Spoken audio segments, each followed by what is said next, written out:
pessoal, tudo bem com vocês? Começamos agora mais uma edição do Estilo e Saúde. Hoje nós vamos falar das propriedades benéficas do café, além de esclarecer alguns mitos e verdades sobre a bebida. Segundo especialistas, o consumo regular de cafeína pode trazer benefícios para a nossa saúde. Mas será que existe alguma contraindicação? E qual a dose diária recomendada? Eu recebo a nutricionista Vanderly Marchiori, especialista em alimentos funcionais, que responde a essas e outras questões sobre o tema. Mas antes, vamos a uma reportagem. Denominado por muitos como ouro negro, o café faz parte da cultura gastronômica paulistana e cada vez mais ganha novos admiradores. Vamos ver. Alguns não saem de casa pela manhã sem tomar pelo menos uma xícara. Estrela das padarias paulistanas, a bebida é apreciada a qualquer momento e por qualquer motivo, também no intervalo do trabalho ou depois do almoço com os amigos. É um hábito muito gostoso, que não é só o café em si, e sim a companhia, bater o papo, dar uma desligada do ambiente de trabalho, conversar outros assuntos, é bem divertido. De manhã sempre eu procuro ter para começar o dia bem. E depois do almoço, eu também costumo tomar aí o café já puro, de manhã com café com leite. E tomar esse cafezinho após o almoço, se não tomar o café, o almoço não acabou ainda. Mas café bom mesmo é aquele feito na hora, não é verdade? Nesta cafeteria, o próprio cliente pode fazer isso. Entre as opções estão o bom e velho coador de pano, a cafeteira francesa e a cafeteira Globinho, importada da Inglaterra. Ele como um café pro dia a dia, assim, é excelente. Agora, eu gostei da apresentação, achei que é muito bonito e impressiona, né? Esta outra cafeteria de São Paulo foi além. Instalou uma máquina para torrar os grãos nos fundos da loja. O moedor também não pôde faltar.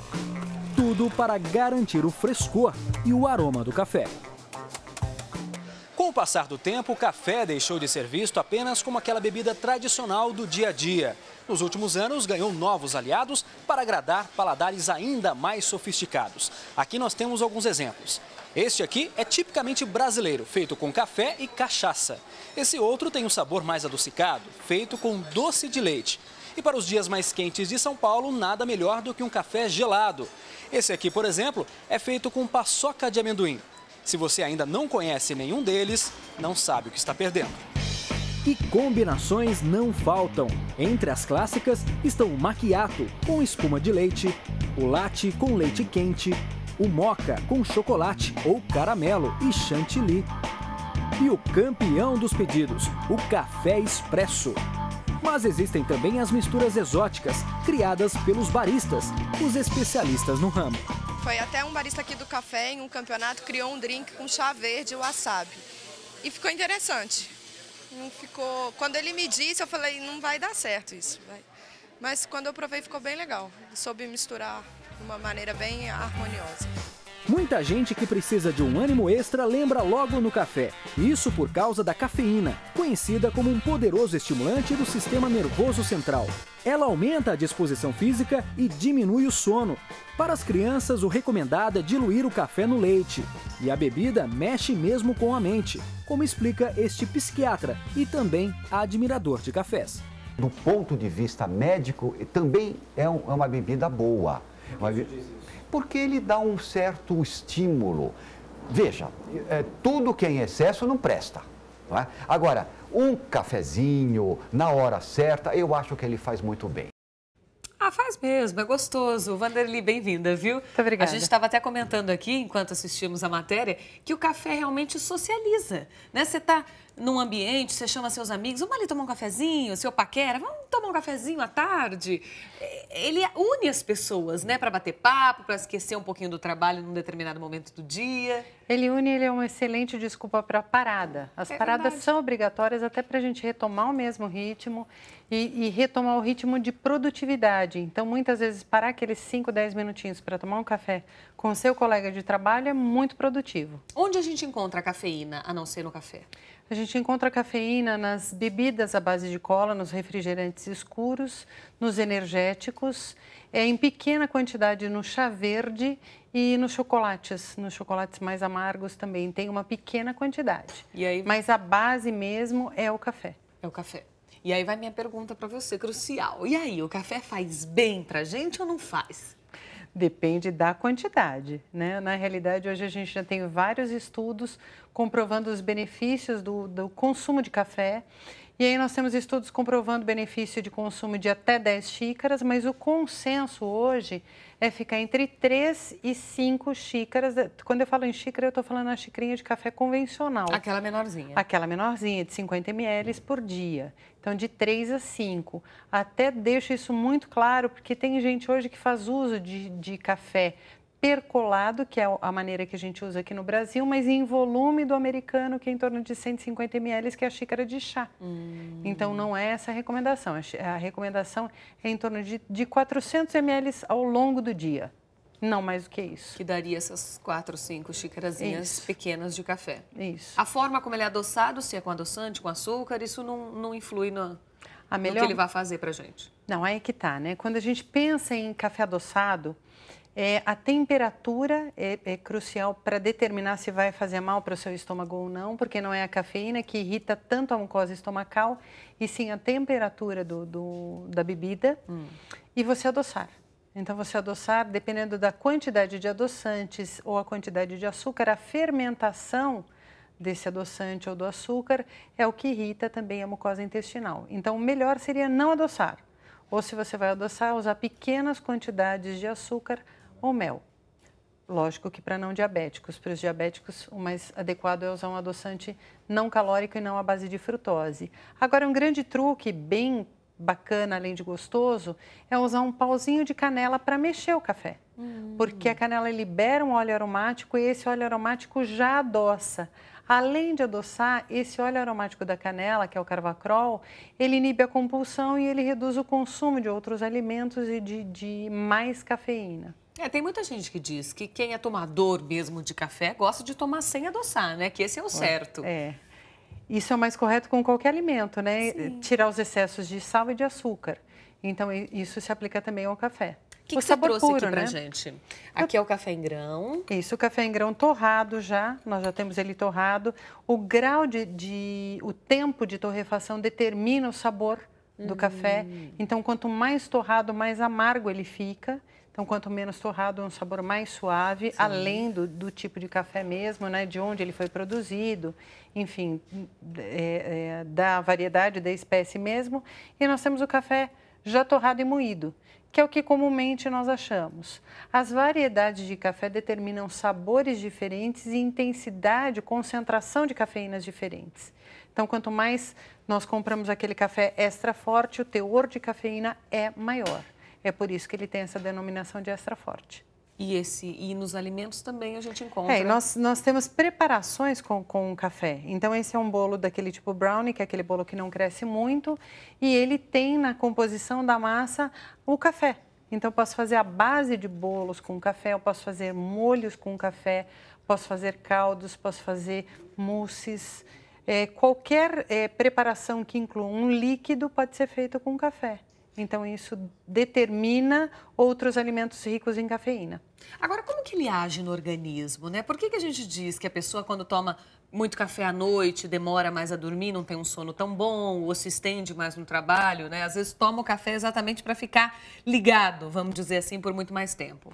É a cafeína, né? Na realidade, aí a gente vai falar especificamente da cafeína. Que tem no energético também, naqueles outros. Tem no energético, né? E no energético está combinado com taurina, que é um outro estimulante, que é um aminoácido estimulante, mas a cafeína do café especificamente, ela é um estimulante que age no sistema nervoso central. Então, o que ela faz? Ela chega no nosso cérebro, ela tem duas ações. Primeiro, ela vai no receptor opioide e ela ativa esse receptor opioide para dar sensação de bem-estar. Então, isso é no setor límbico do nosso cérebro, aquela coisa de que o café dá o aconchego, que esse também é um motivo pelo qual as pessoas saem para tomar um cafezinho ou fazem do cafezinho o composto social. E falando bioquimicamente, a cafeína, ela mantém ativa um grupo de neurotransmissores que chama anandamida. E a anandamida, ela tem um papel de redução de apetite, de estímulo, estímulo de comportamento, então a pessoa fica muito mais irritada, dependendo até do volume de consumo, e deixa muito mais ligada, altera o sono, altera o ciclo de sono, como o ginseng também faz, que é uma raiz. Então, nós temos alguns componentes que fazem isso. E a cafeína, a concentração de cafeína é determinante para isso e o limiar depende de cada pessoa. Eu tenho pacientes que tomam 10 cafés por dia e não têm a menor alteração de sono. Entendi. E outros pacientes que com 2 cafés ao longo do dia já têm alteração do ciclo de sono. Agora, você falou da quantia do próprio cafezinho preto mesmo, que a gente toma, né, na xícara ideal que você disse. E o energético? Muita gente diz, não pode tomar energético todo dia, ou não pode tomar mais de uma latinha, porque faz isso, dá pedra, não sei.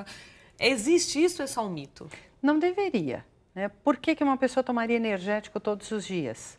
Ou por que ela tomaria mais de um por dia? O energético ele tem uma função específica. Aí é que tá, ele tem uma função específica. Se ela quer mais pique, provavelmente ela pode estar com deficiência de vitamina e mineral. Aí o energético não é a melhor saída. A melhor saída é fazer a correção das vitaminas e minerais. Se ela está precisando do energético, porque tem duas, três atividades, ou seja, emprego de manhã, uma outra atividade remunerada num outro local e mais faculdade, ou enfim, qualquer coisa assim, ela tem que rever tempo de descanso. O energético pode ser um adjuvante, ele pode estar auxiliando, mas ele não deve ser usado com muita frequência, exatamente pelo superestímulo que ele pode gerar, pela sensibilidade que a pessoa tem. Lembrem-se, 8 horas para dormir, 8 horas para lazer e 8 horas para trabalhar. Tem que dividir, né, o dia da gente. Deveríamos dividir assim, né? Deveríamos. A gente não está considerando o trânsito das grandes cidades que nem diverte, nem produz e nem descansa. Tem razão. Agora, Vanderly, é verdade que o café ajuda no emagrecimento? É sim. O café ele tem uma atividade lipolítica. Principalmente quando é consumido antes e imediatamente após a atividade física. Tomar um cafezinho curto antes de fazer qualquer tipo de atividade física, seja ela aeróbica ou anaeróbica, vai estimular a via lipolítica, que é aquela via de queima de gordura no seu corpo. Terminou o exercício físico, mais um cafezinho curto, ou seja, 50 ml antes e 50 depois. Fica aqui um alerta muito importante, que é não misturar suplementos à base de cafeína com efedrina. A efedrina é proibida no Brasil, embora se encontre muitas vezes para comprar no mercado negro, mas é proibida porque ela pode causar morte. A combinação de cafeína com efedrina altera muito o batimento cardíaco e da hipertensão, da crise hipertensiva, e a pessoa pode morrer. Só que só a cafeína e 50 ml, um cafezinho antes e um depois do exercício físico, já ativa a queima de gordura, então é verdade. A cafeína pode prejudicar na absorção do cálcio? Prejudica sim. A mistura de café com leite não é benéfica. É um hábito do brasileiro, mas eu perco parte do cálcio quando eu faço uso dessa bebida, dessa mistura do café com leite. E o café também rouba ferro. Então, ele é um grande quelador, sequestrador de ferro. É importante também deixar de consumir imediatamente após refeições que tenham carne vermelha ou verduras de folha verde escuras que são ricas em ferro. Eu ia te perguntar isso agora, se ele atrapalha na absorção de vitaminas dos alimentos quando a gente acaba de comer, acabou de não almoçar, tomar café, jantar? Basicamente, ele atrapalha principalmente na questão do ferro e muitas vezes ele acaba retardando o esvaziamento gástrico, então também dá uma alteração menor em outras vitaminas. Mas como a quantidade que a gente consome, quem consome o café após a refeição é muito pequena, a interferência é mediana, vamos chamar assim. Não é tão expressiva quanto a mistura do café com leite, que aí a proporção é muito maior e aí a gente perde boa parte do cálcio dessa bebida. E do café também, né? Você estava me dizendo que o efeito do café, da cafeína, que é aquela de deixar acordada, tal, que o leite inativa isso, né? O leite inativa, até porque ele tem triptofano, que induz a formação de serotonina, que induz a formação de melatonina, que melhora o sono. Então, um melhora o sono e o outro inibe o sono. Então, é bom nunca fazer essa combinação.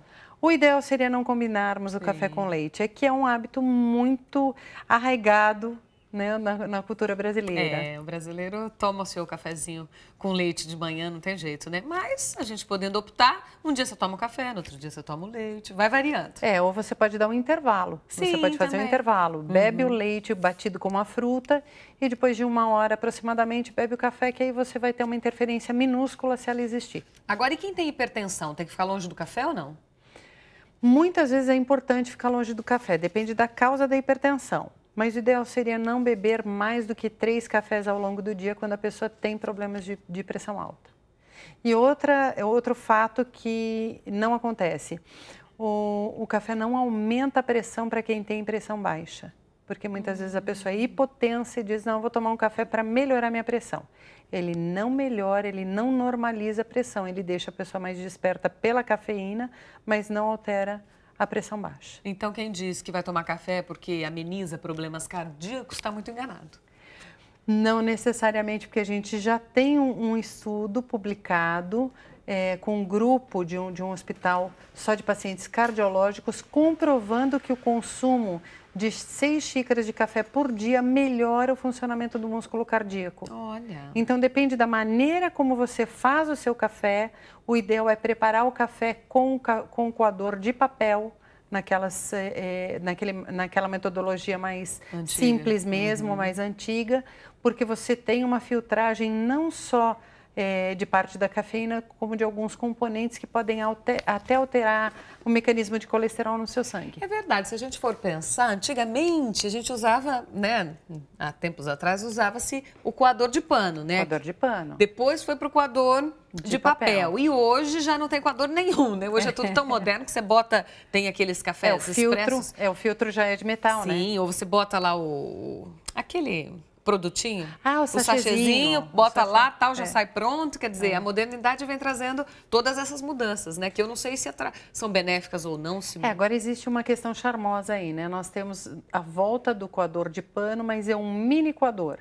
Então, para garantir, para preservar a higiene, você tem o seu próprio coador. Você comentou que tem alguns restaurantes que já trazem isso. Já tem uma cafeteria aqui na cidade de São Paulo que faz isso e uma marca de café que está comercializando. Ai, que delícia, Então, você compra o seu mini coador, põe ali na sua xicrinha, ele já vem com um suportezinho, é que eu não consegui trazer hoje. Sim. Ele fica em cima da xicrinha e você vai colocando só água quente e vai fazendo a percolação do café no momento de consumo, que também é uma coisa que faz a diferença. O tempo que ele fica pronto, ele vai perdendo alguns dos componentes, mas não reduz a cafeína.